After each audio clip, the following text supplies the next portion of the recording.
Assalamualaikum warahmatullahi wabarakatuh. Halo teman-teman, kembali lagi dengan saya Rizky Amelia Putri dengan NPM 212151001. Saya dari kelas A Pendidikan Matematika Fakultas Keguruan dan Ilmu Pendidikan Universitas Siliwangi. Nah, di video kali ini saya akan membahas secara keseluruhan soal UTS Teori Bilangan Pendidikan Matematika tahun 2021. Di mana video ini dibuat untuk memenuhi tugas dari mata kuliah teori bilangan dengan dosen pengampu Bapak Dedi Nur Jamil, Doktorandes Magister Pendidikan. Selamat menonton. Nah, soal yang pertama, tuliskan 56.789 ke dalam sistem lambang bilangan Babilonia dan Maya. Nah, yang pertama kita ubah dulu ke dalam sistem lambang bilangan Babilonia. Sebelah sini.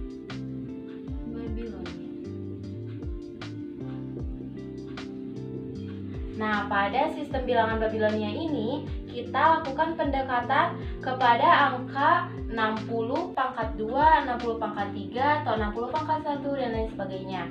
Nah, karena ini bilangannya itu puluhan ribu, jadi kita bisa mendekatkannya ke 60 pangkat 2. Karena kalau 60 pangkat 2 itu kan sama dengan 3.600, sedangkan untuk 60 pangkat 3 itu adalah 216.000. Nah, jadi kita dekatkan saja ke 60 pangkat 2.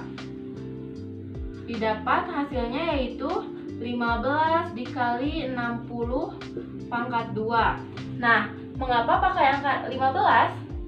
Karena ketika 15 dikali berapa? 60 pangkat 2 itu adalah 3.600, itu hasilnya sama dengan 54.000. Nah, 54.000 ini mendekati ke 56.789. Nah, kita sudah dapat yang pertama adalah 15 dikali 60 pangkat 2. Kemudian sekarang kita cari lagi, berarti kita kurangi dulu 56.789 dikurangi 54.000. Jadi sisanya adalah 2.789. Nah, kita sekarang dekatkan 2.789 ini ke 60 pangkat 1, karena kalau ke 60 pangkat 2 itu kurang dari 3.600. Kita didapat yaitu 46 dikali 60. Karena hasil dari 46 dikali 60 itu sama dengan 2.760. Nah, berarti kan ini sudah dekat ya ke 2.789. Jadi yang kedua kita dapat 46 dikali 60 pangkat 1. Kemudian sisanya kita lihat berarti 2.789 dikurangi 2.760, sisanya adalah 29. Nah, 29 ini langsung saja kita kalikan dengan 60 pangkat 0 yaitu 1. Berarti 29 dikali 60 pangkat 0 sama dengan 29 dikali 1 sama dengan 29. Nah, kita sudah menemukan bentuk-bentuknya. Yang pertama ada 15 dikali 60 pangkat 2, kemudian 46 dikali 60 pangkat 1, dan yang terakhir 29 dikali 60 pangkat 0. Jadi kita ubah ke dalam bentuk Babilonianya. Nah, untuk bentuknya kita tahu bahwa dalam sistem bilangan Babilonia ini ada yang seperti ini bernilai 10. Kemudian ada yang seperti ini bernilai 1. Jadi kita bisa menggunakan kedua lambang bilangan ini. Yang pertama adalah 15 dikali 60 pangkat 2. Berarti kita tulis yang 15-nya. Yang pertama pakai 10. Berarti seperti ini. Kemudian satuannya ada 5 karena 15. 1, 2, 3, 4, 5. Nah, karena 15-nya itu dikali 60 pangkat 2, berarti kita pakai tanda bahwa ini dipangkatkan 2. Nah, kemudian untuk yang 46 dikali 60 pangkat 1, kita gunakan 4 untuk yang sepuluhan. 1, 2, 3, 4. Kemudian 6 yang satuan. 1, 2, 3, 4, 5, 6. Nah, kemudian yang terakhir 29 kita gunakan 2 yang puluhan dan 9 yang satuan. Oke. 5, 6, 7, 8, 9. Nah, jadi ini adalah bentuk dari 56.789 dalam sistem lambang bilangan Babilonia. Nah, yang selanjutnya kita ubah 56.789 ini ke dalam sistem bilangan Maya. Kita tulis dulu ke dalam sistem lambang bilangan Maya. Nah, kalau pada sistem lambang bilangan Maya ini, lakukan pendekatannya ke 20 pangkat 2, 20 pangkat 1, 20 pangkat 3, dan sebagainya. Kemudian, jika masih terlalu besar, kita bisa lakukan lagi pendekatan ke angka 18. Nah, contohnya yang pertama kan kita tulis ulang dulu 56.789, kita dekatkan ke 20 pangkat. Jika 20 pangkat 3 itu, nah, jika didekatkan ke 20 pangkat 2 itu hasilnya adalah 400. Kemudian jika didekatkan ke 20 pangkat 3 itu hasilnya adalah 8.000.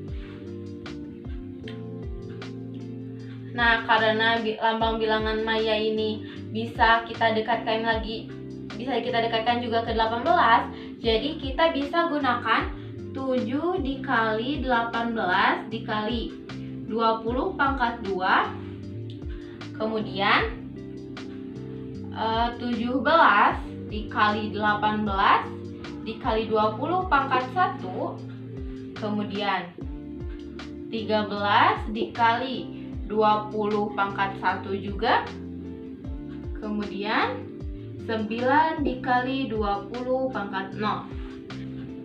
Nah, untuk hasilnya ini adalah 7 dikali 18 dikali 400 itu adalah 50.400. Kemudian untuk yang 17 dikali 18 dikali 20 hasilnya adalah 6.120. Kemudian untuk yang 13 dikali 20 adalah 260, dan yang terakhir itu 9 dikali 1 adalah 9. Jadi ini hasilnya adalah di sini saja. Hasilnya adalah 56.789. Nah, setelah itu kita bisa langsung mengubahnya ke dalam lambang-lambang bilangan Maya ini. Nah, untuk lambang dari masing-masing bilangannya itu kalian bisa lihat di layar. Kemudian yang diambil untuk diubahnya itu angka selain 18 dan 20. Berarti yang ini adalah 7, kemudian 17, kemudian 13, dan ini adalah 9. Nah, kita ubah angka 7 itu dalam lambang bilangan Maya itu 2 titik dan 1 garis. Kemudian yang 17 2 titik dan 3 garis. Kemudian untuk yang 13 3 titik dan 2 garis. Dan yang terakhir untuk yang 9 itu 4 titik dan 1 garis. Nah, setelah itu kita bisa langsung menyusunnya dengan menuliskan semuanya. Kita tulis di sini. Yang pertama adalah 7. Nah, kita juga harus memperhatikan jarak antara lambang satu dengan lambang yang lainnya. Kemudian 17. Kemudian 13. Dan yang terakhir 9. Nah, jadi ini adalah lambang bilangan 56.789 dalam sistem lambang bilangan Maya. Nah, soal yang kedua adalah tuliskan bilangan kompleks Z sama dengan negatif 5 ditambah 5i dalam bentuk polar dan bentuk Euler. Nah, yang pertama kita ubah ke dalam bentuk polar, di mana bentuk umum dari bentuk polar ini adalah Z sama dengan R dalam kurung cosinus alfa ditambah I sinus alfa. Nah, kita tulis ulang bilangan kompleksnya, yaitu Z sama dengan negatif 5 ditambah 5i. Nah, jika bentuknya seperti ini, berarti kita akan mendapatkan X sama dengan negatif 5 dan Y sama dengan 5. Nah, setelah itu, ketika sudah diketahui X dan Y-nya, kita bisa mendapatkan R. Caranya adalah dengan teorema Pythagoras. R sama dengan akar dari X kuadrat ditambah Y kuadrat sama dengan akar dari negatif 5 kuadrat ditambah 5 kuadrat sama dengan akar dari 25 ditambah 25 sama dengan akar 50. Akar 50 itu sama dengan 5 akar 2, berarti R-nya itu 5 akar 2. Nah, kita sudah bisa menemukan R. Sekarang kita cari untuk sudutnya, yaitu alfa. Cara mencari alfa itu bisa dengan cos, bisa juga dengan sin, karena sudah diketahui XY juga R-nya. Bisa juga dengan tangen dari perbandingan antara Y per X. Kita cari saja dengan sinus. Sinus alfa sama dengan Y per R. Nah, sebelumnya kita lihat dulu di sini, karena X-nya itu negatif, berarti sudut ini berada di kuadran 2. Nah, mengapa di kuadran 2? Karena X-nya itu negatif dan Y-nya positif. Selanjutnya kita lanjut ke sini lagi, yaitu Y per R itu berarti 5 per 5 akar 2. Itu sama dengan, kita rasionalkan, dikali akar 2 per akar 2 menjadi 5 akar 2 per 5 dikali 2, yaitu 10, sama dengan 1 per 2 akar 2. Jadi sinus alfa itu sama dengan setengah akar 2. Nah, kita cari di kuadran 2 yang nilai perbandingan sinusnya setengah akar 2 itu sudut berapa? Kita dapat sinus alfa itu sama dengan sinus 135 derajat atau sinus 3 per 4 pi. Nah, berarti alfanya itu sama dengan 3 per 4 pi. Kita sudah dapat alfa. Langsung kita bisa tuliskan ke dalam bentuk umum dari polar ini, yaitu Z sama dengan R dikali cosinus alfa ditambah I sinus alfa sama dengan R-nya itu tadi 5 akar 2, kemudian cos 3 per 4 pi, cos 3 per 4 pi ditambah I sinus 3 per 4 pi sama dengan 5 akar 2 dikali cosinus 3 per 4 pi itu adalah negatif 1 per 2 akar 2 ditambah I sinus 3 per 4 pi itu tadi adalah setengah akar 2. Nah, jadi bentuk polar dari bilangan kompleks Z sama dengan negatif 5 ditambah 5I adalah 5 akar 2 dikali negatif setengah akar 2 ditambah I sinus akar 2, atau kita bisa menuliskannya seperti ini, 5 akar 2 dikali I 1 per 2 akar 2 dikurangi 1 per 2 akar 2. Seperti itu. Ini adalah bentuk polarnya. Nah, yang selanjutnya, yang kedua adalah bentuk Euler. Kita tuliskan lagi, yang diketahuinya tadi itu adalah Z sama dengan negatif 5 ditambah 5I, kemudian X-nya itu adalah negatif 5 dan Y adalah 5, kemudian sudutnya adalah 3 per 4 pi, dan R sama dengan 5 akar 2. Nah, dari yang diketahui ini kita bisa langsung mengetahui bentuk polar dari bilangan kompleks ini. Nah, kita tulis dulu bentuk umum dari bentuk Euler. E pangkat Z sama dengan E pangkat X ditambah YI, atau sama dengan E pangkat X dikali E pangkat YI atau IY ya.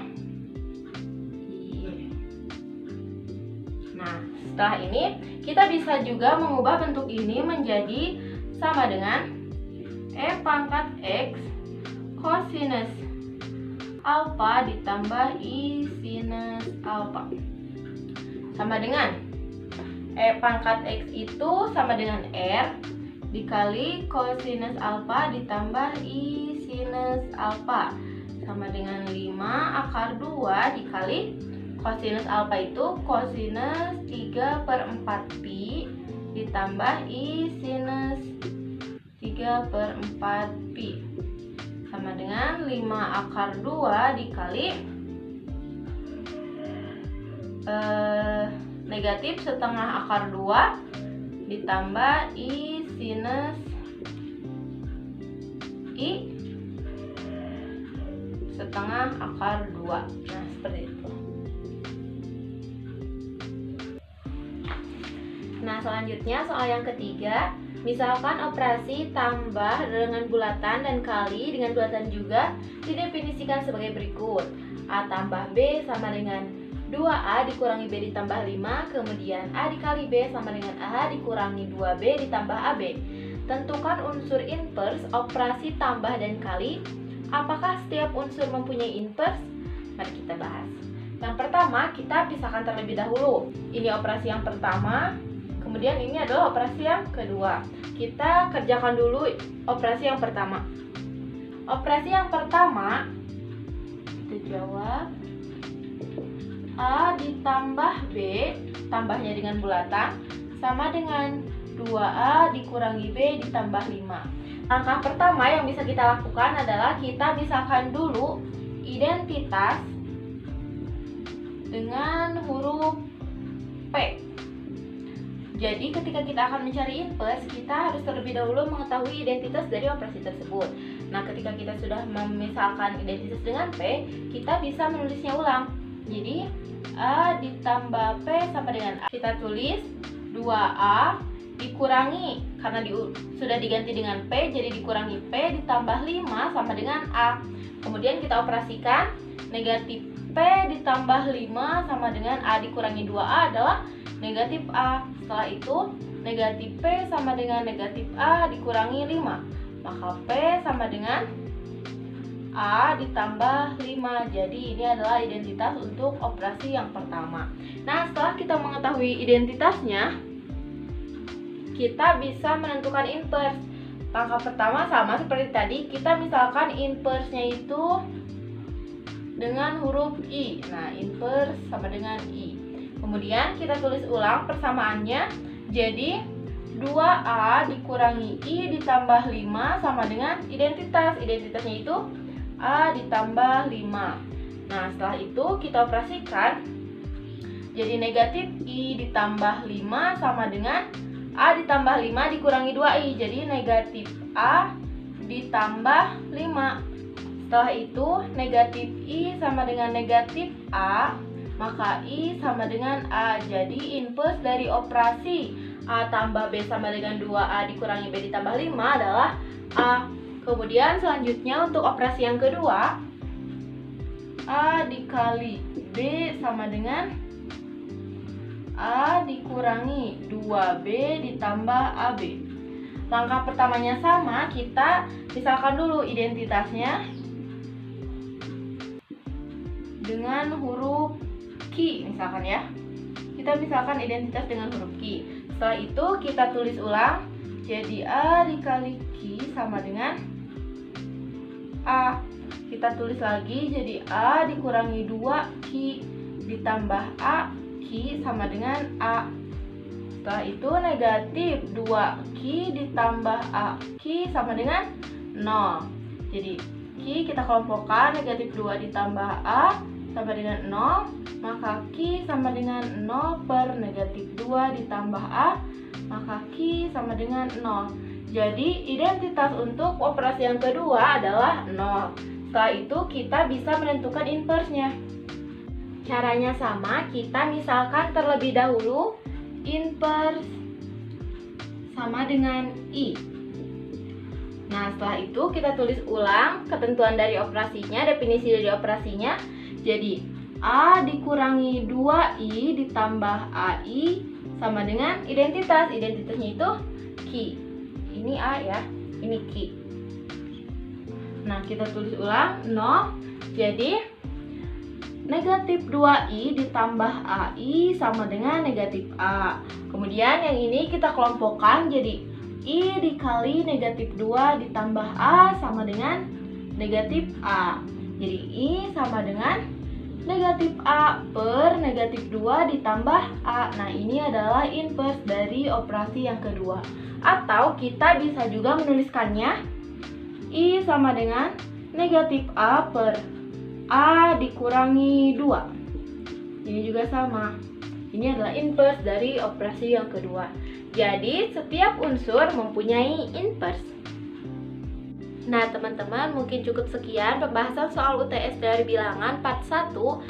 Kalian bisa lanjut menontonnya lagi di part 2 di video selanjutnya. Sekian dari saya. Assalamualaikum warahmatullahi wabarakatuh.